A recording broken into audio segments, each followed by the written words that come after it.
నమస్తే అండి, నేను మీ అడ్వకేట్ శ్వేత. చాలా సందర్భాల్లో చూస్తూ ఉంటాము, property issues, civil disputes arise అవుతూ ఉంటాయి ఫ్యామిలీస్లో. ఆ తర్వాత they end up in criminal charges, police station వరకు అప్రోచ్ అవ్వడము, ఒకరి మీద ఒకళ్ళు ఎఫ్ఐఆర్ చేసుకోవడం. ఇలాంటి ప్రాపర్టీ డిస్ప్యూట్స్కి సంబంధించి రాజస్థాన్ కోర్టులో ఒక కేసు జరిగిందండి. అదేంటంటే, ఒక అన్నదమ్ములు ఉన్నారు. అన్నేమో ఒక ఏ క్లాస్ కాంట్రాక్టర్, తమ్ముడేమో ఒక అడ్వకేట్.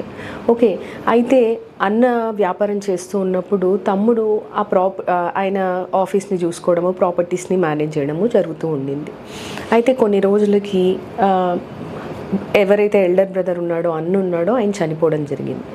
ఆ తర్వాత కొన్ని డాక్యుమెంట్స్ని ఫోర్జ్ చేసి ఈయన మ్యానిపులేట్ చేశాడు అనేది అన్న కొడుకు అలిగేషన్.